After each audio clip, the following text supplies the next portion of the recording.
My name is Noreen Kukkonen, and I will be assisting with our service this morning at the Unitarian Universalist Fellowship of Laguna Beach. As we begin our service on this glorious day, even without sunshine, it's glorious, we light our chalice with words from Sophia Lyon Foss. Pam Flodman has graciously accepted the invitation to light our chalice.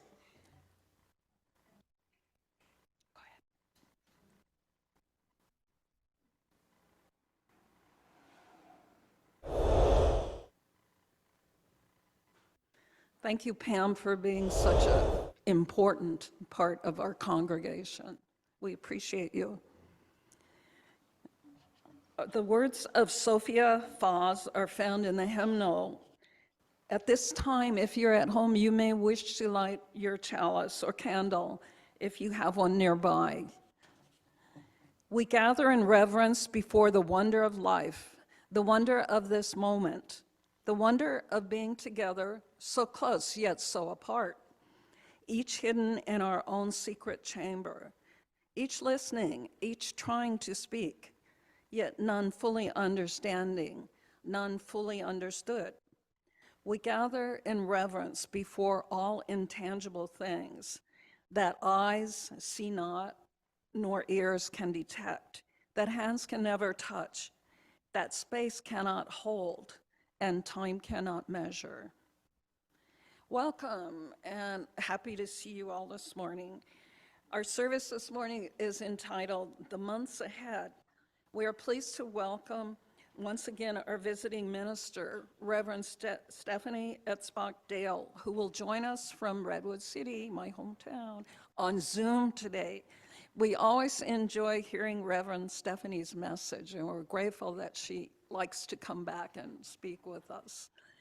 Reverend Stefanie notes that there are many people who feel short on hope and courage these days and are finding themselves sorely challenged.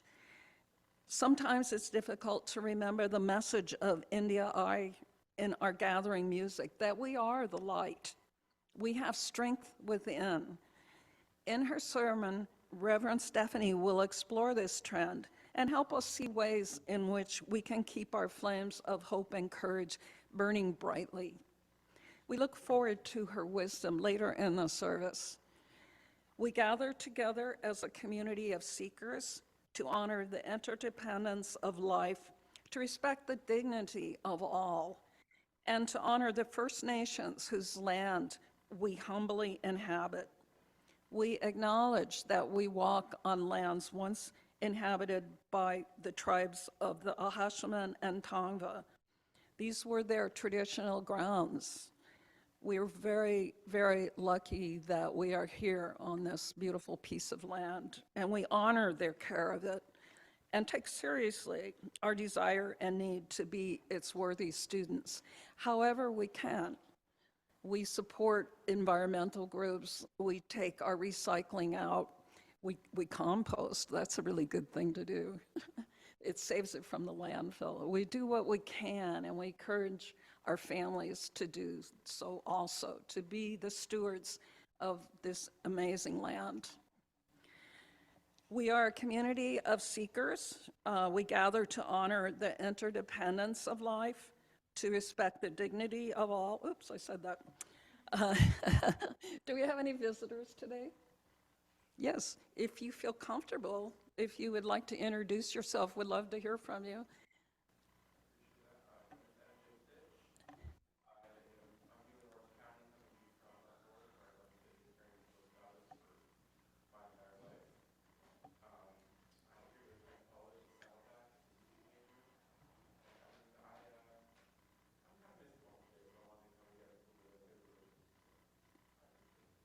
We're happy to see you. Yes, are there any other newcomers? Would anyone like to introduce themselves? Maybe later.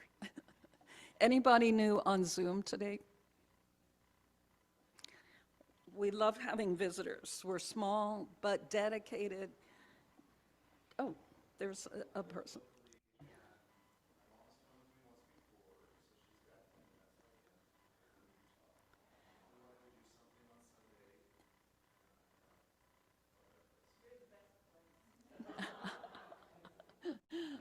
It's great to see you. Thank you for coming.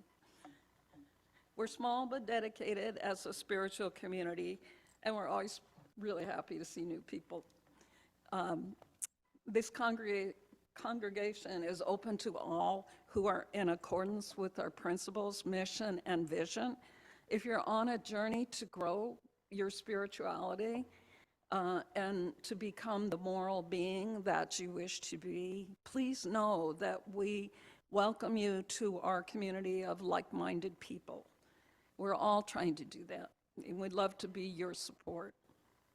We share important values and help each other lead a meaningful and purposeful life. We subscribe to no single religious creed, but we've gathered a set of principles that guide us. These principles are on our screen.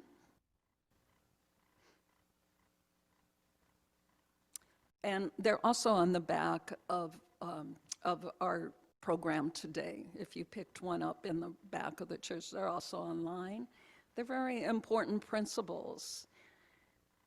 They guide how we try to live our lives. And if these are your values too, you're really most welcome to join our congregation. As I said before, we love new people, so please come back. Our service today is influenced by several of our principles, but I think number 3 has a big part. In that principle, we state our ongoing commitment to acceptance of one another and encouragement to spiritual growth in our congregation. At a time when the challenges we face as individuals, as a nation, and in the larger world have the potential to sap our strength or even make us give up, the spiritual path we are on together at UUFLB helps make us better equipped to face our reality with courage and hope. Our upcoming services are posted on your Facebook page. Next week, we will host the Reverend Celia Young, who returns for another inspiring sermon with us. And on June 9th, Greg Klein will be on board. And also, I'm asked to tell you to mark your calendars for our congregational meeting, which is on June 23rd this year. So be prepared, save that date, and be available for that meeting of great importance.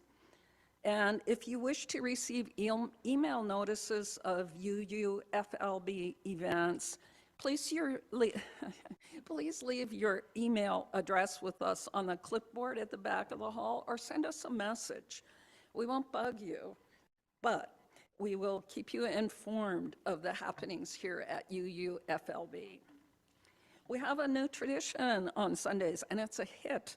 Let's take a moment to greet each other with love and thunder, as our member Linda Frost would say.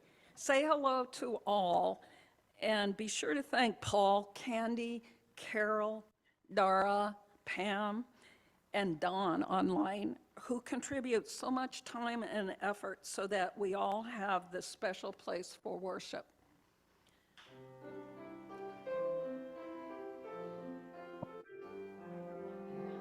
Happy Sunday to everybody on Zoom there. I see you, Harry.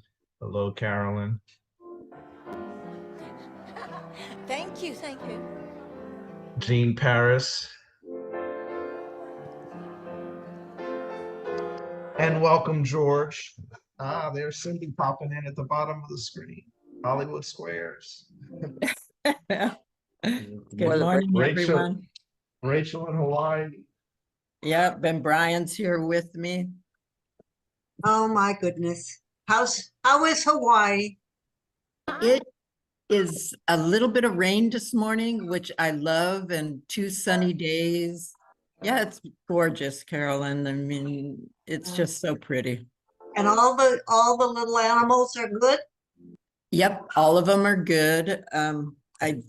It's what time is it here? It's 8:15 now. Let me see if I can show you our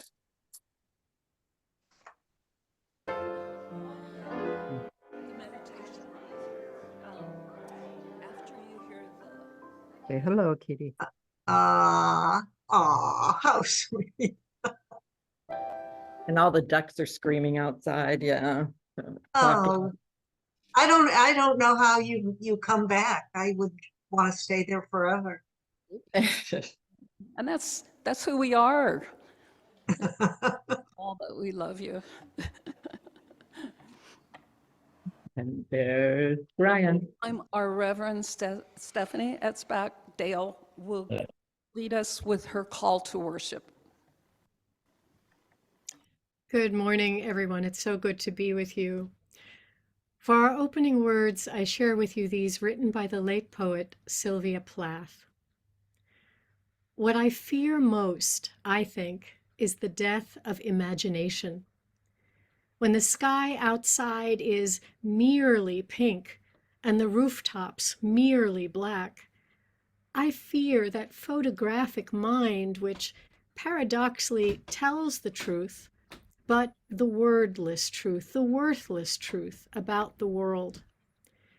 It is imagination, that synthesizing spirit, that shaping force, which prolifically sprouts and makes up its own worlds with more inventiveness, perhaps, than God. It is that which I desire.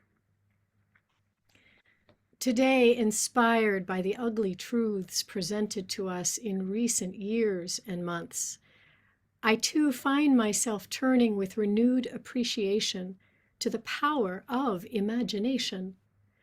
And I invite you now, as we center ourselves for worship, to imagine more than what you see, to imagine more than those who are actually seated beside you, more than those who are signed in via Zoom. Imagine all those who are gathering today, right now, all those who have ever gathered together with their hopes and dreams and their visions for a world of peace and justice and equity. In directing our imaginations to them and to those possibilities, may we find that we are planting seeds that will urge them into life. Welcome.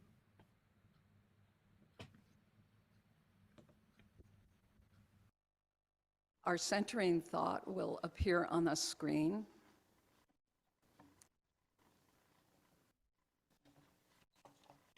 Our centering thought is from,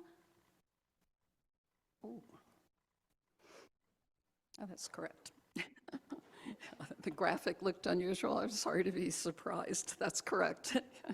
Our centering thought is from Dr. Jonas Salk.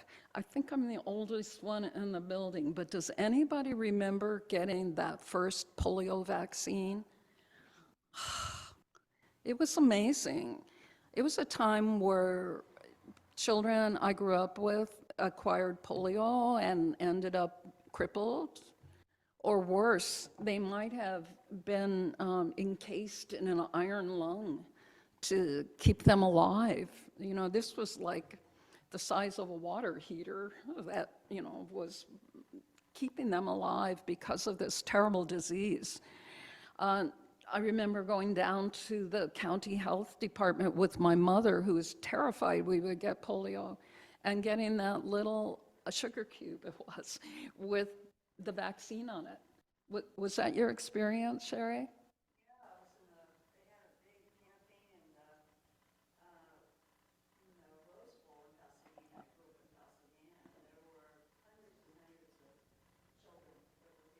Yeah, it was a very terrifying disease for parents especially, certainly worse for the children who acquired it. But Dr. Salk created a miracle drug. You know, he tried for years to do this, and he was finally able to. I remember my mother's tremendous relief, and we still thank Dr. Salk for never giving up. Our centering thought today is one of his wise words. Hope lies in dreams, in imagination, and in the courage of those who dare to make dreams into reality. We're very grateful to him for never giving up. Our opening hymn this morning is number 347, Gather the Spirit. And our wonderful music director, Carole, will be playing that for us. So please join in the singing. It's number 347. Please stand as you are able.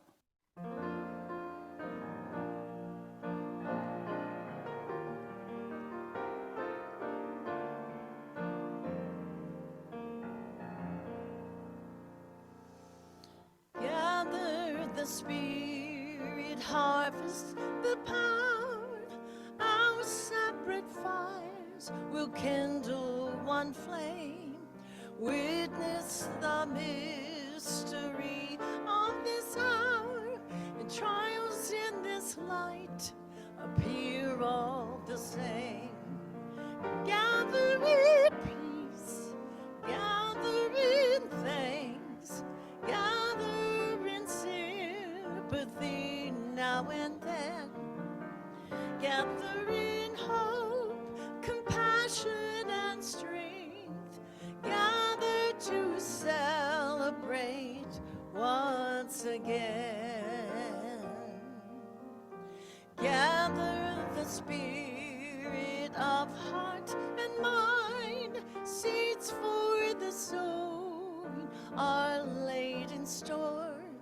Nurture in love and conscience refined, a body and spirit united once more. Gather in peace, gather in thanks, gather in sympathy now and then.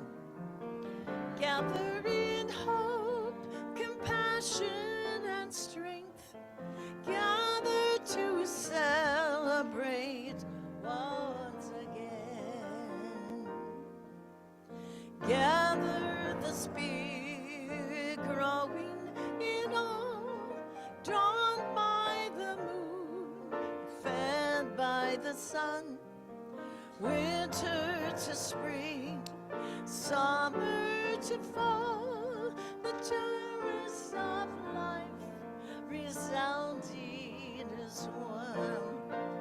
Gather in peace, gather in thanks, gather in sympathy now and then.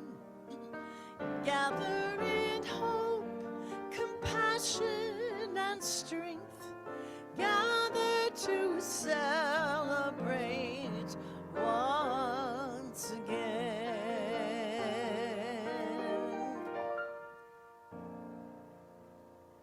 Thank you, Carole. Please join me in reading. We have a short affirmation that sums up who we are and what we're doing here. At home, please unmute your mic if you can do that easily, and join us so we hear your voices as part of our larger congregation. Let's begin. May we be Be reminded reminded here of our of our highest aspirations and and inspired inspired to bring our gifts love and of love to the and altar of service humanity, to the altar of humanity. that May we know once again that we are not isolated beings, miracle to but the connected in mystery and miracle to the to the universe, universe, to this community, and to and each saw other. a story in Friday's LA Times about the 55-year-old grandmother who recently swam from the Golden Gate Bridge in San Francisco to the Farallon Islands. You see it? Well, I was attracted because it was about a grandmother. I got excited. Hers was a journey of nearly 30 miles through roiling, freezing, famously shark-infested waters. Amy Appelhans Gubser made history as she became the first person, male or female, to make this extremely difficult swim. Gubser had swum competitively in college, but after many years away, she returned to the water to train. According to the Times, Gubser, a nurse, had hoped her feat would inspire other people to do hard things. What she wanted others to take from her swim, she said, was that almost anyone is capable of an astonishing feat. It certainly wasn't easy for her. Self-doubt almost vetoed the adventure when her friends suggested it to her, but it took imagination and courage for her to believe that she could succeed, and she did. The Irish mystic John O'Donoghue writes about the role imagination can play as we look to our own challenges in the months ahead. Reverend O'Donoghue says, "The imagination is the great friend of possibility. Where the imagination is awake and alive, fact never hardens or closes, but remains open, inviting you to new thresholds of possibility and creativity." We stopped the recording at this time so that association does in our names. Please add your contribution to the basket Candy is passing, if you can do so. And remember to make your pledge if you're a member for continued support at UUFLB. Every little or big bit helps. The slide on the screen will show you ways you can contribute if you are at home today.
Thank you, Carol and Candy.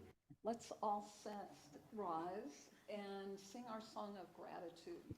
Sing our song of gratitude for the gifts that we are given and are able to share.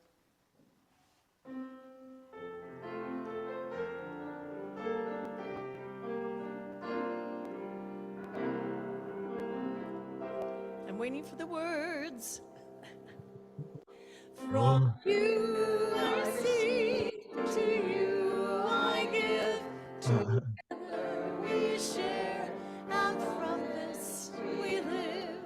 From you I receive, to you I give, together we share, and from this we live.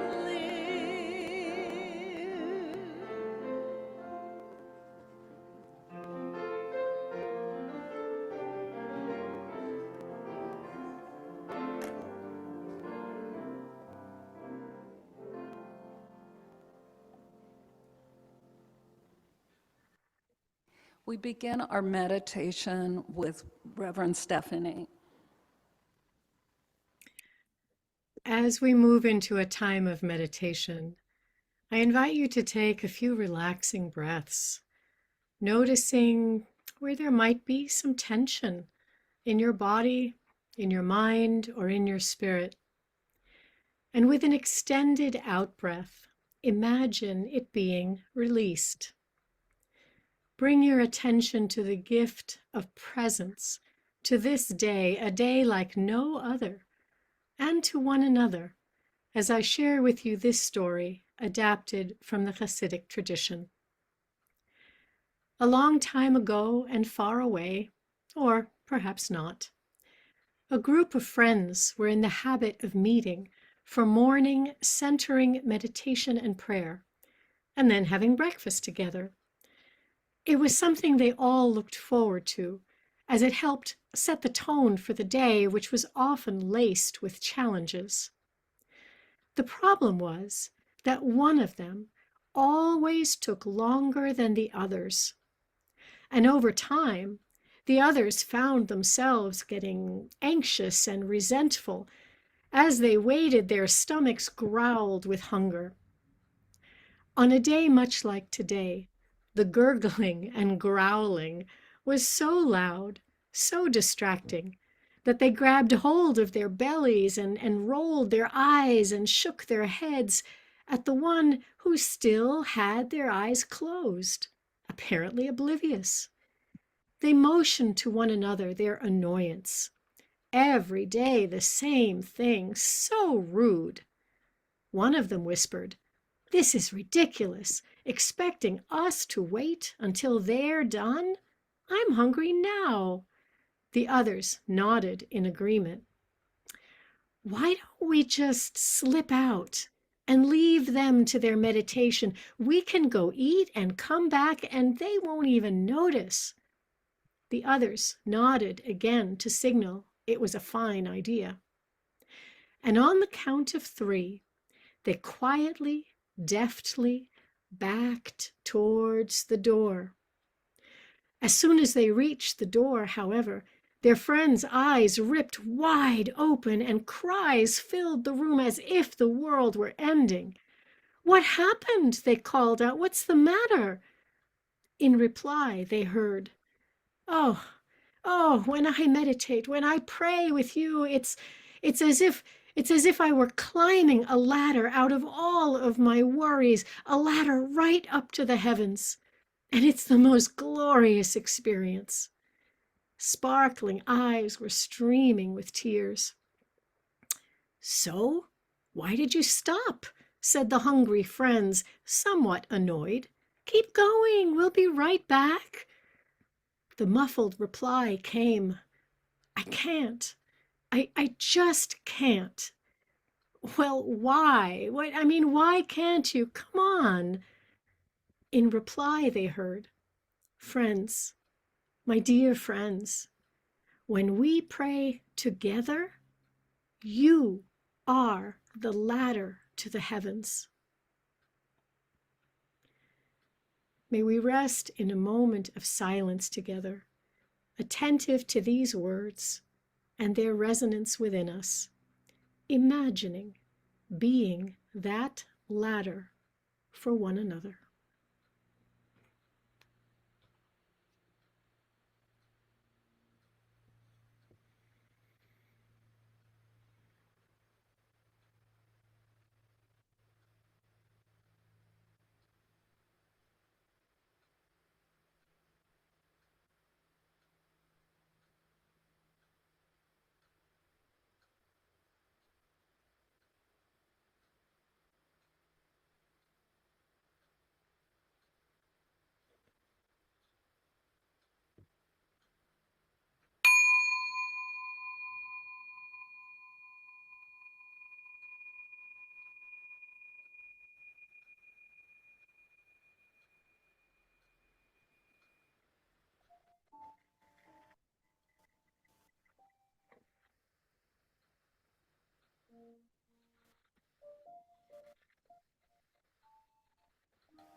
I am a member of a book club that insists on exploring a wide range of literary genres.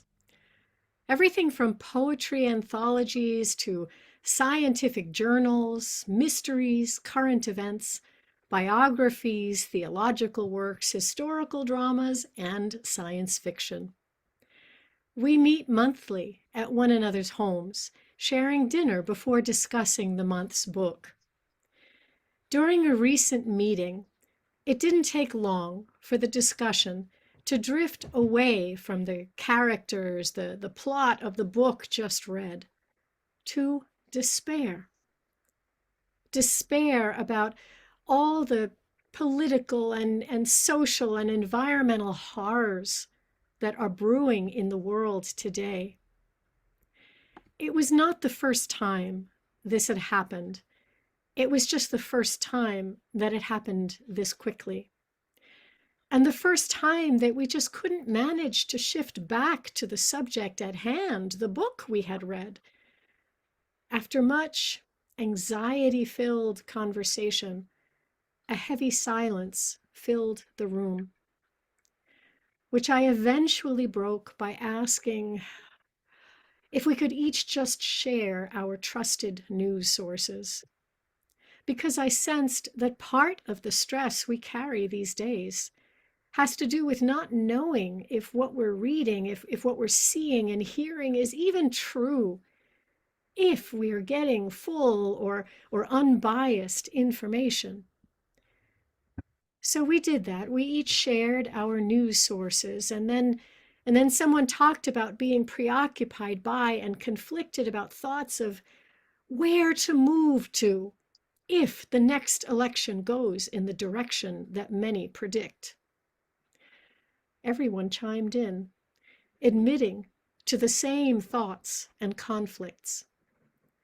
Dread grew as we talked about how many parts of the world are dealing with or are facing similar threats of fascism. Where could we go?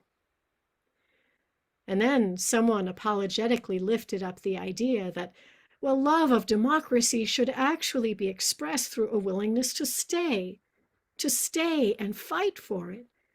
And that bailing out is a privilege that few can manage, and that it can also be a horror in and of itself to relocate. The conversation shifted to how unprepared we all feel for that battle on behalf of democracy, especially given the fact that extensive climate change migrations would most certainly be added increasingly to the chaotic mix going forward. There was heavy silence again, a silence in which the ticking of the mantle clock grew louder and more ominous. We all felt it. Time running out, pushing us towards outcomes against which we feel powerless. In the ensuing silence, the word courage rose into my consciousness. Looking around at these wise, caring, and despairing friends, feeling a bit Pollyanna-ish, I said out loud, well, it clearly takes courage to face and talk about all of this. Doing so as we are is in and of itself a form of creative resistance. But when doing so feeds despair, we really have to help each other pivot. We have to be willing to lift each other up so we don't lose sight of life's big and small blessings and possibilities and opportunities, because those are also still always part of the mix. It is a proven evolutionary advantage to be able to notice threats and to imagine worst-case scenarios. It clearly does no good to put our heads in the sand. But when our thoughts are only on our fears, only on our hungers, when we discount our impact upon others, when we can't imagine how deeply interconnected we really are, that adds a whole other disempowering layer to the mix. As our meeting came to a close, there was a palpable reluctance to leave, to get in our cars and drive through the dark woods to our respective homes. So I suggested we spend a few moments first imagining the opposite, imagining best case scenarios, however absurd that might feel. Let's feel our way into what it could feel like if we manage to elect wise, just national leadership in November, I said. What it could feel like if bloodshed would cease and hunger would be sated. If healthcare were accessible and affordable, if the long-held dream of equity and peace actually became a reality, if the polar ice cap stopped melting and no more species were lost to extinction, and if we knew our lives to be inextricably interlinked, a bridge, a ladder between the past, the present, and the future that we most want to see. What might that feel like? This time we sat in shimmering silence for quite a while, our breath deepening, our shoulders dropping, our jaws relaxing, looking around the circle at one another with soft eyes. The hugs we shared before parting ways were truly precious. As I drove home, I fought back tears because of how right that evening felt, how courageous, how holy. That night, I dreamt of a buffalo. She was huge and had 8 buffalo calves absurdly intertwined in her fur, opossum style. I paid attention, recognizing that dream to be what in some circles is called a good medicine dream. Symbolically, buffalo is said to highlight resilience, abundance, strength, integrity, and unity. Buffalo stand together when there is a storm. They stand together and face the storm.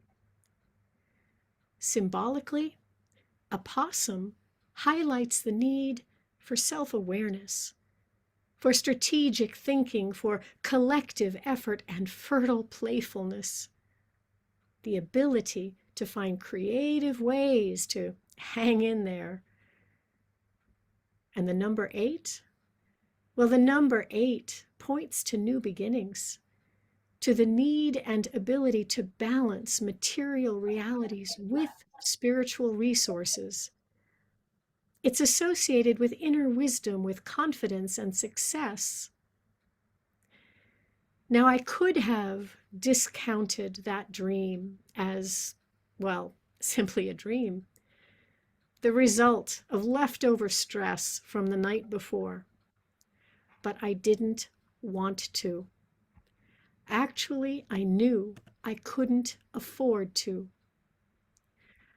I chose to read the combination of those symbols as affirming the importance of not allowing each other to discount our importance to one another, to not become so focused on our own individual fears and hungers that we abandon one another in despair.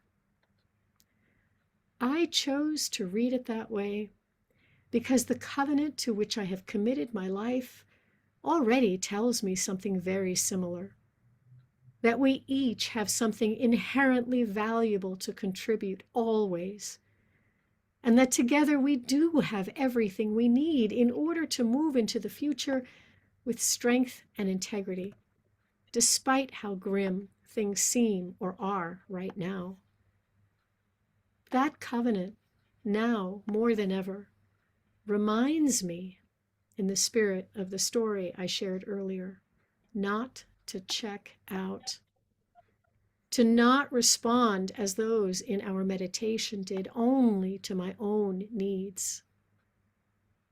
Our commitment to being present together matters more than we may know.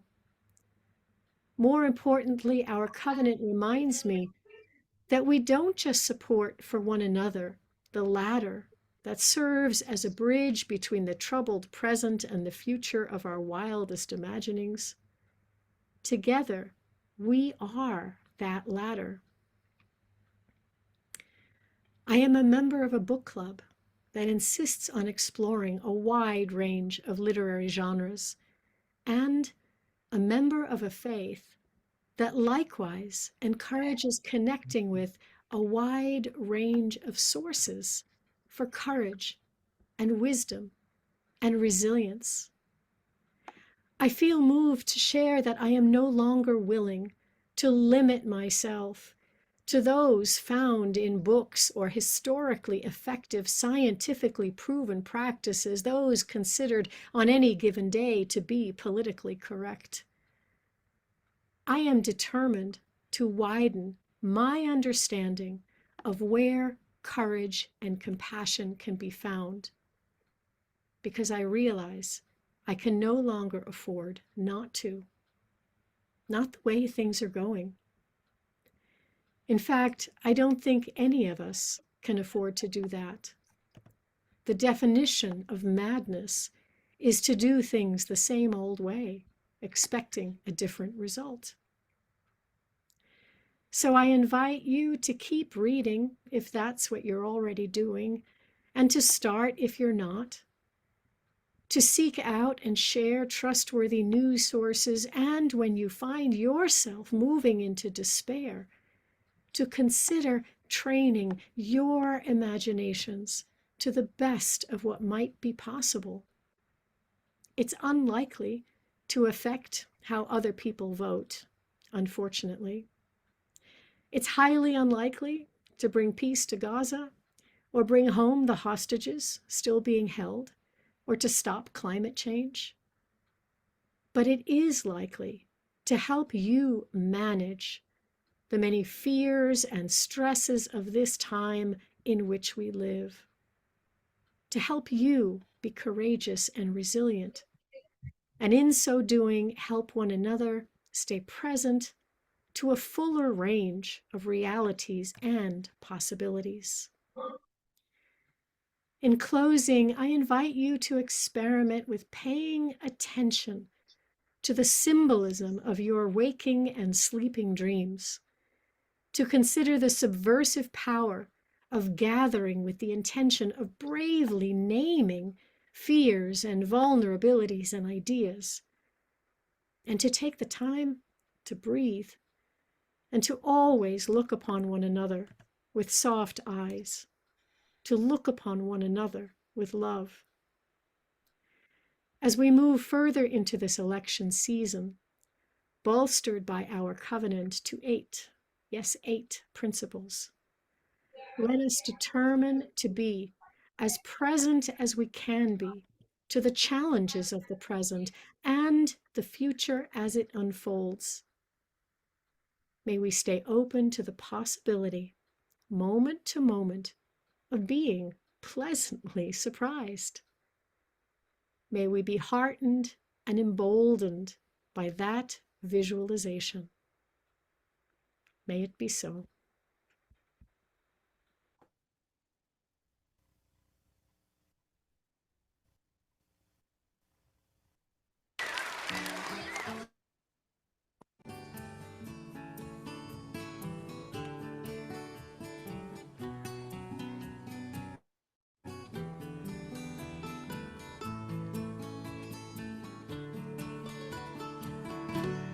Somos el barco, somos el mar, yo navego en ti, tú navegas en mí. We are the boat, we are the sea, I sail in you,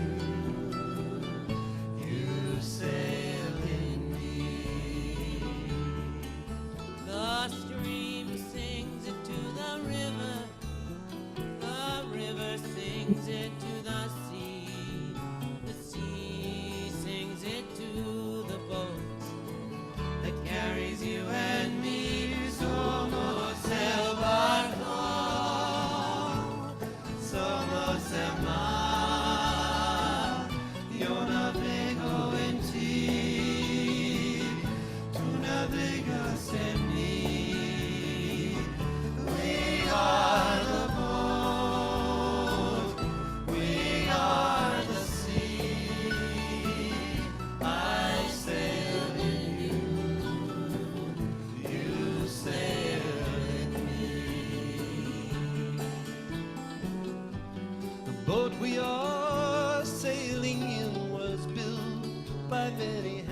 So with our hopes we set the sails, and we face the winds once more.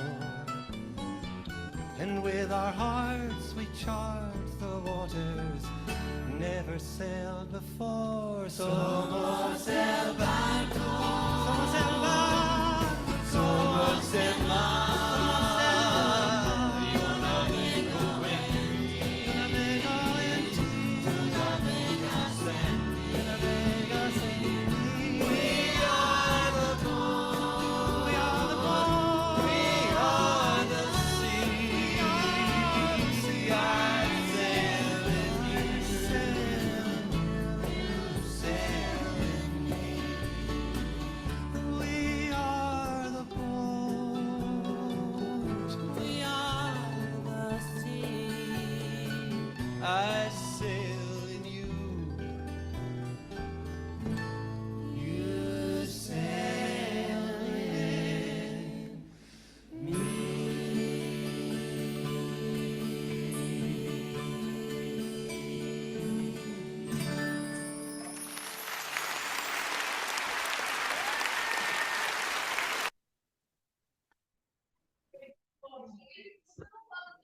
Fellowship. Before we extend the chalice, I was not able to introduce Reverend Stefanie, and I would like to do that so you have some information about her. She supports individual and group spiritual exploration and growth through pulpit supply, which means being present in a pulpit, private sessions and retreats by combining scripture study with art making, and by celebrating the holy ground of creative potential in each moment. For more information about her, you can visit her website at tendingspirit.com. At this point, we are ending our service shortly, but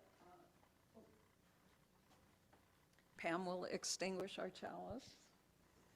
If you have one at home, please extinguish yours.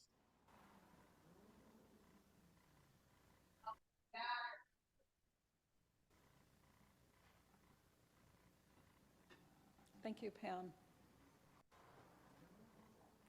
In words from our hymnal, when windows that are black and cold are lit anew with fires of gold, when dusk and quiet shall descend and darkness come once more a friend, and when the sky is swept of wars and keeps but gentle moon and stars, that peaceful sky, that harmless air, how sweet the darkness there.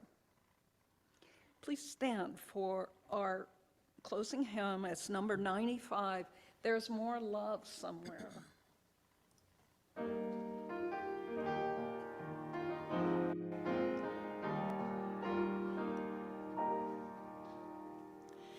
There is more love somewhere. There is more love somewhere. I'm gonna keep on till I find it. There is more love somewhere. There is more hope somewhere. There is more hope somewhere. I'm gonna keep on till I find it. There is more love somewhere. There is more peace somewhere. There is more peace somewhere. I'm gonna keep on till I find it. There is more peace somewhere. There is more joy somewhere. There is more joy somewhere. I'm gonna keep on till I find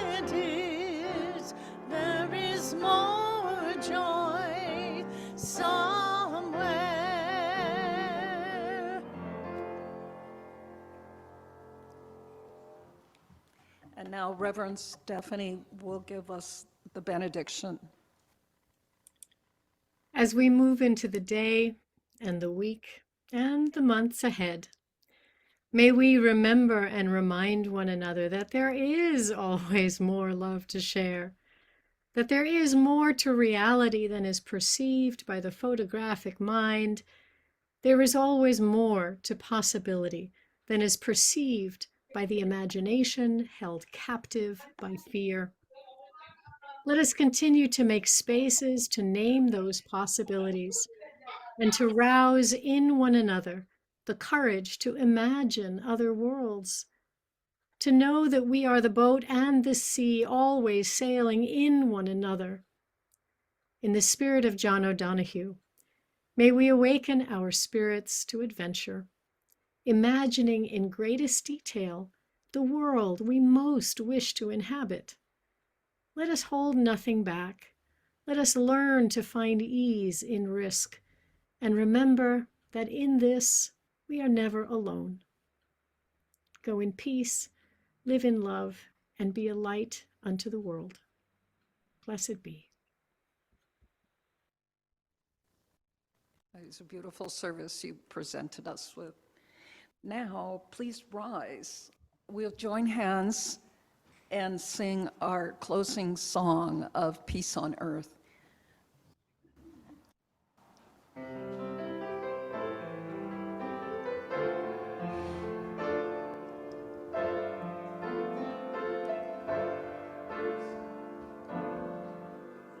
Let there be peace on earth, and let it begin with me. Let there be peace on earth, the peace that is meant to be. With earth as our mother, we are family. Let us walk with each other in perfect harmony. Let peace begin with me. Let this be the moment now. With every step I take, let this be my solemn vow. To take each moment, live each moment in peace eternally. Let there be peace on earth, and let it begin with me. Have a lovely day.